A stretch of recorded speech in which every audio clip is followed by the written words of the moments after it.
We all know that forgetting is an issue in the Torah.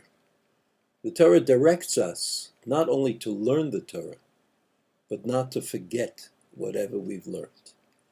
And of course, we all envy those people who have wondrous memories, who don't seem to ever forget.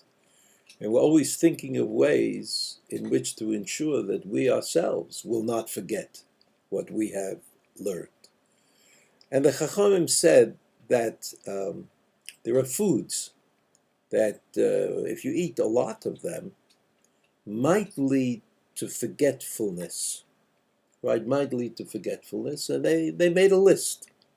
And it's important for us to know this list and to think in terms of good health and what it is that might enhance our ability to remember. Certainly today, when everybody's concerned about old age and various forms of dementia that might take place, and is there some kind of a diet or that would be helpful, would either slow down the dementia or avoid it entirely.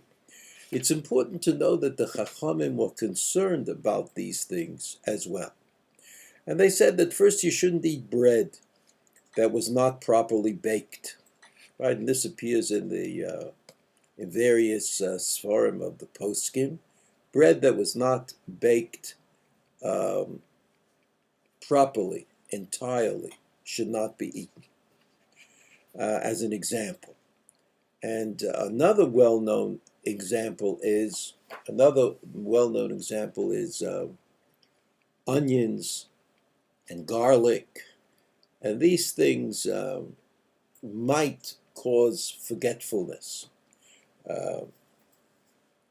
It's not that it's forbidden, and it's not that one is not allowed to eat them, but I think that it's a directive that Chazal gave us that we should concern ourselves somewhat with what we eat, because what we eat has an effect on what we are and who we are and what we do, and often we can tell which foods don't seem to, quote unquote, agree with us.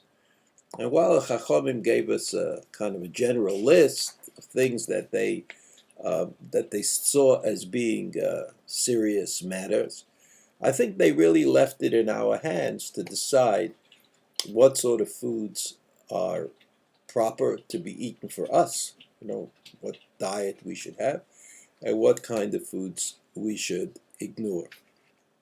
On the other hand, I think the Chazal direct us to think about these things because they may concern vital matters like shikha. Shikha is not just the question of aging ungracefully, but shikha is obviously something that the Torah doesn't want us to involve ourselves with. Don't forget the Torah that you have learned.